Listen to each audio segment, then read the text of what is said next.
What is the biggest problem that the Cincinnati Reds are facing right now? Well, we're going to tell you on today's Locked On Reds.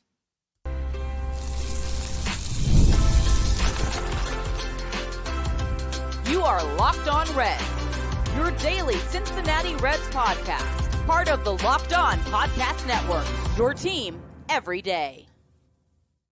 Welcome to Locked On Reds. My name is Jeff Carr. His name is Steve Offenbaker, and we are glad that you are alongside us here today. We have loved the Cincinnati Reds basically since birth. I know I've got baby pictures and red stuff. Steve, I don't know if you've got baby pictures and red stuff, but it's been a long time that we've been fans of the Cincinnati Reds, and this is my 6th season hosting this daily podcast about the Cincinnati Reds, and this is Steve's 3rd season with me as well. We have just absolutely loved talking about the Reds every single day. We try to be positive about our favorite team, even though right now it's really hard to, because let's face it, it's the road less traveled at this point, being positive about the Reds. So we're going to try to do that here today. Every day we'll discuss the big thing on every Reds fan's mind. We'll dive into geeky numbers and overreact to the everyday movements of the marathon that is the MLB regular season.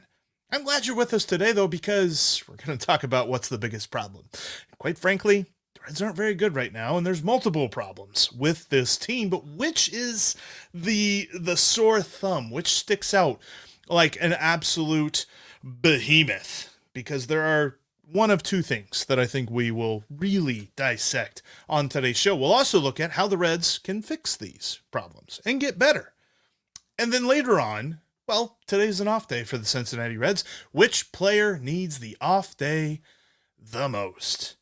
But Steve, we will begin with the biggest issue because, quite frankly, there's a couple of them. I think we can look at the lineup, we can look at the bullpen, but whatever it is right now, this team is just not very good, and there's these two big things that are staring us right in the face. Where do you want to start?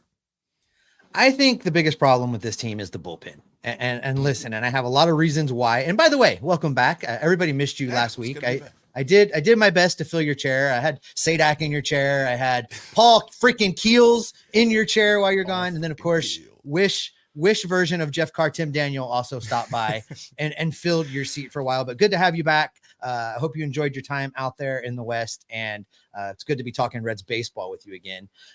Biggest problem for the Reds, Jeff, it's this bullpen. This bullpen is where Nick Krall focused most of the offseason resources. This bullpen was the area that he targeted and identified as the area that he wanted to strengthen to put the Reds in the best position to win down the stretch. It has not worked out. Now, I understand why you want to talk lineup versus bullpen, because there's a lot of stuff going on for the lineup that I'll get into after you've had a chance to pitch it. But for this bullpen, this team has lost so many stinking 1-run games. They're 1-11 in 1-run games, Jeff. Of those 11 losses, I mean, anecdotally, just looking through the list, I think there's about 6 of them that resulted from the bullpen blowing a lead or a tie late in a game, allowing the other team to get ahead. So just think about that for a minute.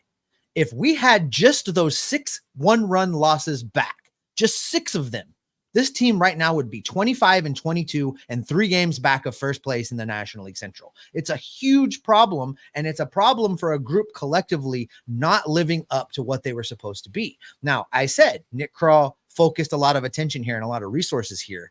Those guys really aren't the problem. Emilio Pagan has had a couple bad outings, and briefly, Jeff, he left the game yesterday with an injury. He calls it a triceps problem. He was evaluated by the Dodgers doctors, which makes me feel kind of good at this point. He was evaluated by the Dodgers doctors, who said, you know, their report back to the Reds didn't lead the team to believe it was something too serious. He's going to be evaluated in Cincinnati today. But it's not been him. It's not been Brent Suter. It's not been Nick Martinez. That's not been the problem. The problem has been your guy. The problem has been your guy, Alexis Diaz, suddenly not being able to close out a baseball game. And then the problem is your guy B, Fernando Cruz, forgetting how to pitch between April and May. That's been the problem in the 1-run games. Why has it got to be my guys? No, you're absolutely right, though. It's definitely, I mean, Diaz once again blew another game, the wonderful extra innings game on Sunday. And yeah, that's the hardest thing for me, is that when I look at this bullpen, it is Diaz and Cruz. It's Diaz is the guy coming into this season where you're like, that is the dude that leads this bullpen. Cruz was a bit more of a surprise. I think that we all thought, there were some of the things that he did last year that showed that he was better than some of his other numbers would lead you to believe. And we're like, okay, he could be a pretty solid relief pitcher. But for the month of April, he was untouchable. And then the month turned to May, and it felt like he started giving up everything that anyone else had not gotten on him in the first month of the season. But outside of those two guys, I'm kind of okay with it. Like, I'm not looking at ERA specifically with most of these players. I don't love the walk number on Lucas Sims, but it's gotten better. And I think that he has pitched a little bit better over his last couple of appearances, but the fielding independent pitching still isn't great for him.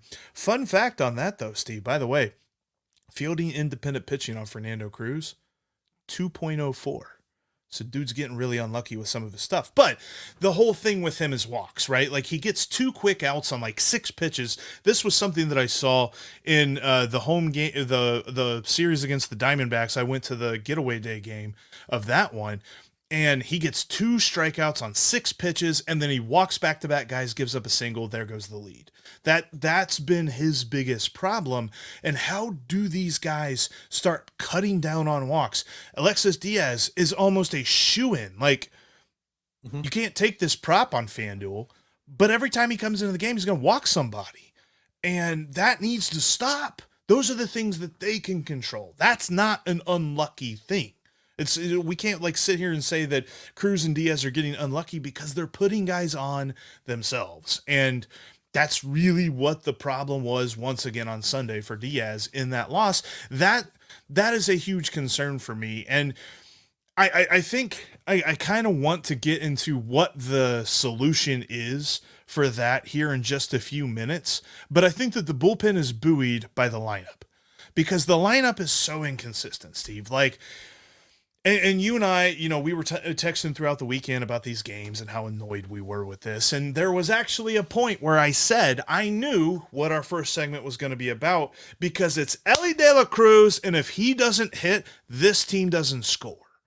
And quite frankly, that's an argument for him being an MVP candidate at this point, because if he does anything, the Reds do something. And when he doesn't do anything, the Reds do nothing because nobody else is helping this man. Will Benson, not helping him. Will Benson's got more strikeouts than anyone in Major League Baseball, and that hurts me to say that. You buried your lead because that was not your best text of the weekend. Your best text of the weekend was the out of the blue text to me while I was at work that said, "Why in the world is Mike Ford batting third?" And that told me everything I needed to know about what was going on in the game at the time. Might have been other words in that text too, but we won't repeat them. Edited for content, sir. Edited for content. And don't get me wrong, I don't hate the fact that Mike Ford is in the lineup. Period. It's the fact that he's batting third. This man was cut 2 weeks ago. This man was, he opted out of his minor league deal. The Reds looked at him and said, nah, you can become a free agent. And then injury, and then Christian Encarnacion Strand had a broken hand, and then they brought Mike Ford back. Okay, you bring him back, you got depth. Now he's batting third? What does that tell me about your ability to construct a lineup right now? And I don't necessarily think that this is a David Bell problem. This is a systemic thing, and this is another topic we'll get into on how do the Reds fix all of this stuff, because there's so many little things here and there that feed into what the lineup is each and every day.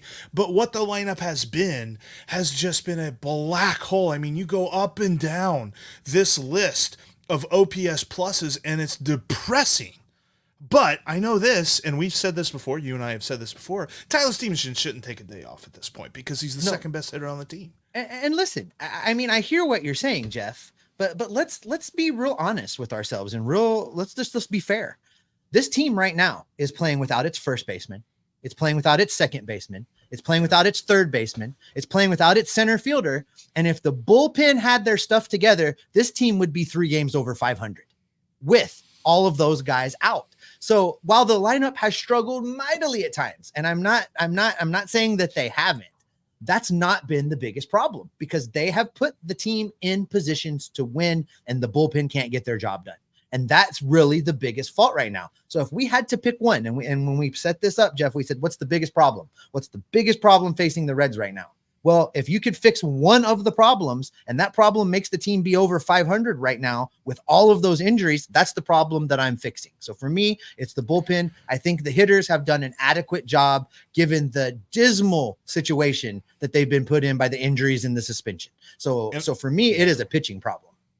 And I think that's probably where I'm at too. I think you've swayed me in that direction, and that there's a lot of guys that are getting at bats that should never have been getting at bats. Like, I love the story of Jacob Hurtubise, but Jacob Hurtubise shouldn't be getting at bats this early on in the season, all things considered. Santiago Espinal isn't even on this team. If everything is good and right with the health of the roster. So there's so much about this team that would be different if they were healthy. The bullpen is healthy. Well, listen, Jeff, we've talked about the problems. So now it's time to pitch solutions. And coming up, we're going to talk some specific things that the Reds can do to right the ship and make things move in a more positive direction. We're going to get into that coming up next. Today's episode is brought to you in part by Policy Genius. Policy Genius is the smarter way to buy insurance. And I know you're saying, insurance, this is not an exciting topic. But with Policy Genius's proprietary technology, they make it easy to compare personalized quotes and policies from top-rated insurers side by side. With Policy Genius, you can find life insurance policies that start at just $292 per year for $1 million of coverage. Some options offer same-day approval and avoid unnecessary medical exams. Policy Genius's team of licensed experts is here to answer questions, handle paperwork, and help you make decisions with confidence. They work for you, not the insurance companies. From exploring coverage options to making policy adjustments as your life changes, Policy Genius is your advocate every step of the way. Check life insurance off your to-do list in no time with Policy Genius. Head to policygenius.com/lockedonmlb or click the link in the description of today's episode to get your free life insurance quotes and see how much you could save. That's policygenius.com/lockedonmlb. Today's episode is also brought to you by Yahoo Finance. YahooFinance.com is the way to get ahead in the financial game, because that's what I do to get my financial news. Whether you're talking about, breaking news, independent research, customizable charts, there's so many different things that Yahoo Finance can provide to you, because for more than 25 years now, they are the brand behind every great investor. YahooFinance.com is how I look at everything. It's a great place to bring all of your accounts into one spot. Because let's face it, there's so many different things that we use now for finance. It'd be great if there's one way to bring it all together. YahooFinance.com does that. You got to check out YahooFinance.com. They're the #1 financial destination, and they are the power. They're the comprehensive financial news and analysis that you need. You got to find it because it's behind every great investor. That's YahooFinance.com.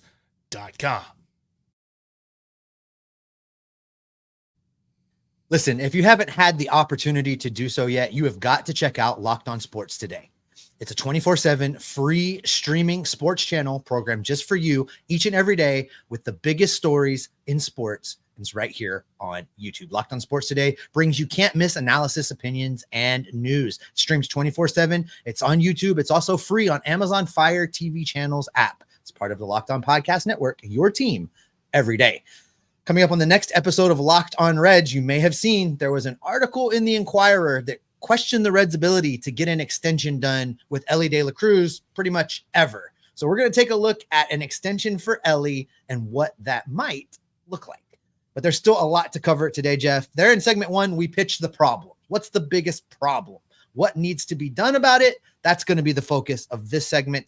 I think that the problem, number 1, is addressing what is going on with this bullpen. There aren't easy answers there, but there are answers. So since I pitched the problem first, why don't I let you pitch the solution? This is a tough one for me because I think that there are two schools of thought. And it's interesting because I was also reading some stuff about this. Apparently, Alexis isn't the only Diaz that is struggling right now because Edwin Diaz is open to a demotion within the Mets bullpen until he is right, until things kind of settle down for him a little bit because he is also struggling.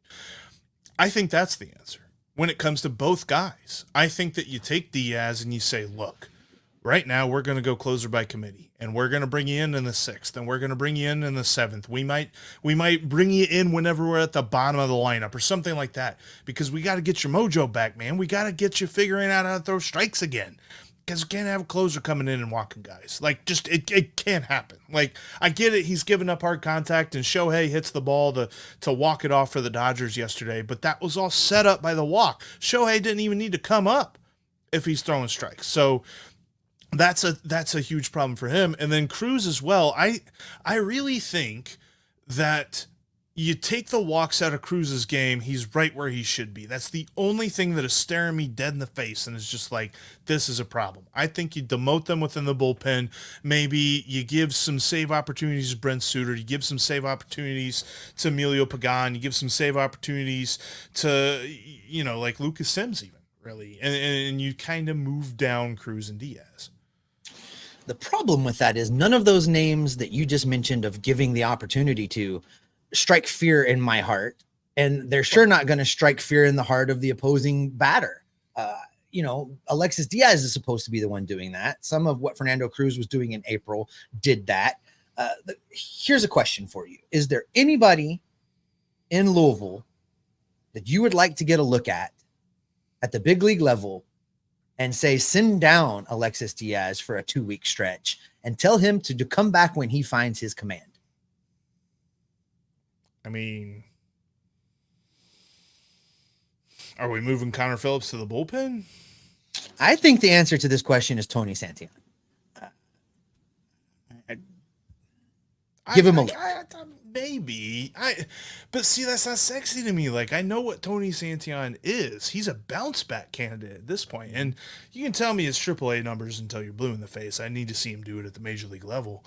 But I mean, I think I'd be into that a little bit. I don't know if it's Diaz that I'd send down. I think I would demote Diaz within the major league bullpen. And then if you are sending down somebody, maybe send down Fernando Cruz. But I also don't buy, like, maybe it's a confidence issue, but I don't think it's a confidence issue with either guy. I think it's a location issue. And I don't think you fix that at AAA because you got guys at AAA that are going to swing at those bad pitches. Well, while you were out, John Sadak was on, and we talked about Alexis Diaz a little bit. And Sadak was of the opinion that part of Alexis Diaz's problem right now is he's not getting regular closing opportunities. He's going 5-day stretches, 10-day stretches without pitching and being in the situations he needs to be in. He's not getting regular work. So do we let him fix that in Cincinnati versus Louisville? As long as he doesn't suffer from the Raisel Iglesias effect. If he can pitch effectively in non-save situations, if he doesn't need that adrenaline hype of being the guy slamming the door in the ninth, then I could acquiesce to you and say, sure, keep him, move him out of the closer role, do that. But if he can't do it, then I say ship him down to Louisville, have him close every single game, pitch every single final inning of every single game that he is available in until he finds his command. It's not a bad idea. I just have a hard time, and maybe I'm too deep into the whole like developmental plans and stuff like that for teams nowadays, but I just have a hard time believing that AAA is really going to help anymore when it comes to these guys. I know it helped for Will Benson, but I think it's different for hitters. I think hitters can go down and work on some things, work on the repetitiveness of their swing, maybe take out a leg kick or add a leg kick, whatever they need to do. I just think that pitchers in general move down to a different level of competition at the plate, and it doesn't help them that very much. So that's going to be my only pushback there, but I'm with you. I mean, I kind of at this point would like to see what Tony Santillan does. I think it's more so kind of hard to figure out if I would really send down one of those guys. Though. That's my biggest thing with that. So, kind of looking at it from a lineup perspective, then, how do we change things around with the lineup? Because as of right now, it's a patchwork, man. Like, I think that the easy answer is you move guys down in the order.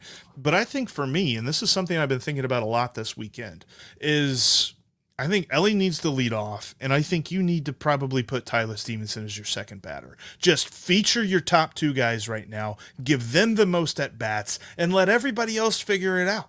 Because we're giving the most at bats right now to Will Benson or to Jonathan India. And Jonathan India is okay, but Will Benson's really been struggling mightily. And instead of having, maybe bumping him down and saying, okay, we get it. You're still a big part of this team, but we need you to kind of fix some things. Like, no, we want you to lead off and get on base 26% of the time. Like, that's just not acceptable. And you need to put your best guy up there at the top whenever no one else is hitting, so that when he gets on base, then Tyler Stevenson can bring him in, and then you kind of figure everything else out from there. Because right now there's a gap between when Elly hits and when Stevenson hits, and it feels like if Ellie's getting on base, Stevenson doesn't come up, and I don't know. There's a weird 1-2 punch that the Reds need to set up with their best two hitters, and either 1-2 or 2-3, something like that. That's really what I think they need to do, and then the rest of the lineup will figure itself out. Yeah, I don't have a problem trying Elly in the leadoff spot. I think I would go Elly, Steer, Stevenson, and then the way that Jamer has been hitting since we called him out, he's still over 300 for the month of May. I think I put him in the 4-hole and then just piecemeal the rest. But I don't have a problem with Elly leading off, but I don't know that I would put Tyler Stevenson in the 2-hole. I think I'd put Steer out there batting second. And maybe you could even go Elly, India, Steer, Stevenson, Candelario. Make that be your first 5 guys in the lineup. And then whatever's going on at the bottom right now is not going to get fixed until people come back from injury, because there's no help at Triple-A. So absent a big trade that's not going to happen right now in the month of May, they got to roll with what they got. So I think that's the best first 5 you could put on the field right now, and hope they score enough runs for you. Yeah, and I think that there's an interesting question that follows this, and there may or may not be a couple of comments in the comment section already that are addressing this. Do the Reds need to make a coaching change? Let's discuss that, as well as which player needs this off day the most on this off day Monday. That's coming up right after this. Today's episode is brought to you in part by LinkedIn Sales Navigator. Are you struggling to close deals? Because I get it. Business-to-business sales have never been tougher. And that's why I want to tell you about LinkedIn Sales Navigator, because they've got this platform over on LinkedIn that is a sales intelligence platform. It helps out professionals effectively prospect and engage high-value customers, drive high revenue, and increase sales performances. Sales Navigator helps you target the right buyers, surface key signals such as job changes or which accounts you should prioritize, and shows you hidden allies so you can find those buyers that are most likely to convert. That's the key here. LinkedIn Sales Navigator can help you find exactly what you're looking for in the sales game. Right now, you could try LinkedIn Sales Navigator and get a 60-day free trial at linkedin.com/lockedon. That is linkedin.com/lockedon for a 60-day free trial. Let LinkedIn Sales Navigator help you sell like a superstar today. Just go to linkedin.com/lockedon and get started.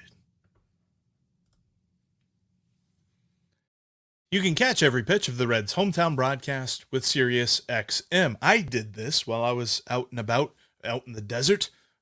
Just download the SXM app and search the word Reds. That's how I kept up with the games, because, there's not a whole lot of internet out there, but the radio side worked a lot more than, trying to watch video of it. So SXM app, search Reds. Also, bookmark Cincinnati Reds Talk. Need to change that in my notes. Bookmark CincinnatiRedsTalk.com for the written word about your Cincinnati Reds.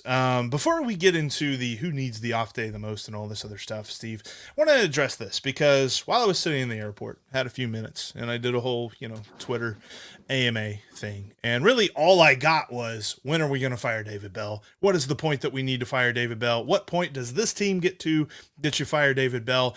Will the Reds ever fire David Bell? Basically things like that. And I put it to you this way, because David Bell is not the manager that managers used to be. Like people think of managers like Sparky Anderson, Lou Piniella. Hell, they think of, Jerry Narron and Pete McCannon and all these other guys. And it's just like, you get into some names and you're like, okay, that's the guy that makes the lineup. That's the guy that makes the pitching changes. That's not what David Bell does anymore. David Bell is the funnel. He takes all the ideas and all the plans and all the analytics. He funnels it into what we see on the field. He is not the guy that makes the decision at the end of the day. So let's play this game. The Reds fire David Bell. They're going to get another guy that's exactly like David Bell to do this job. So the idea with this is what needs to change, because I think then the question becomes a lot more complicated on the coaching side. Yeah, to fire the manager, you would have to ask yourself the question, whatever happens next, is it going to be better? The answer is no. And don't come in with saying they could go out and get Joe Madden. They're not going to do that. They're not getting that guy. It doesn't go with the organizational philosophy that's coming from ownership all the way down through. So they're not going to hire that guy. Barry Larkin. If Barry Larkin wanted to be the manager of this team, Barry Larkin would have been the manager of this team years ago. He doesn't want to be the manager. He has a cushy gig. He doesn't have to travel. He does home games only. He's right where he wants to be right now. They're not hiring Barry Larkin. Firing David Bell does absolutely nothing, and it doesn't fix the problems with this team. Firing David Bell doesn't make everybody healthy. Firing David Bell doesn't make the bullpen be better in one-run games. Firing David Bell doesn't bring in suddenly guys that are going to hit for 300 batting average and a home run every other day. Firing David Bell doesn't make young players experienced. Correct. So David Bell, love him, hate him, whatever, at the end of the day, he just doesn't have that big of effect. If he was doing things in game management that we could specifically point to and be like, that's the reason why they lost, that game, and that game. He's terrible. Right. That'd be a conversation I would entertain. Then we could talk about, well, who could you get that was better? Would Derek Johnson be better? Would Freny Benavidez be better? But that's not what's happening. David Bell can't fix the things that are wrong with this team right now, and bringing in somebody else can't fix those things either. No, and that's where it comes to me. Like, I saw our friend Carlos Guevara posting about, should they move on from Jeff Pickler because he uses a lot of analytics in his lineup construction. I saw some folks asking, does the pitching coach need to be reassessed and all this other stuff? Like, honestly, if you pinpoint one person, you constantly have to ask the question, how much power does this person have? And really, if you're going to reassess the coaching situation with the Reds, you low-key have to reassess the front office situation with the Reds, because that's where everything funnels from. This team is ran as an organizational unit with Nick Krall kind of at the head. And it's not to say that I think that Nick Krall should be fired. I think he's doing a great job. It's just right now, everything isn't quite working out, and maybe they need to tweak how those decision-making processes go.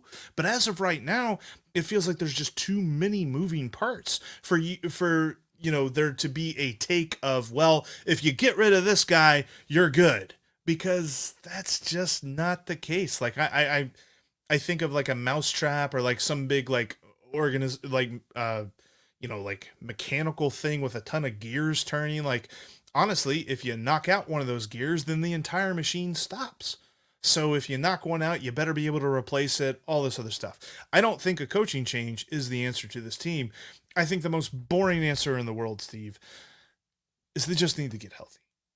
They just need to get healthy. Like the lineup, a healthy lineup is a good lineup for this team, and they're not playing in as many one-run games, and they're taking pressure off of their bullpen that right now feels it has to come in and pitch a shutout every time.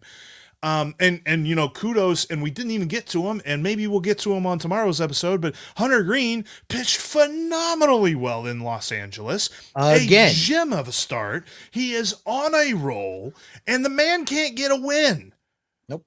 Because they can't give him run support, and the bullpen blows whatever lead or whatever tie he left the game with. So there's so much right now that really health is just where it comes down to. And I know I teased it, and I know we ran super long with this discussion on how you fix the team, but quite frankly, that's what's on the top of all our minds. Will Benson is the guy that needs this day off the most because, good God, man, stop swinging at everything and stop looking at things that go right down the middle.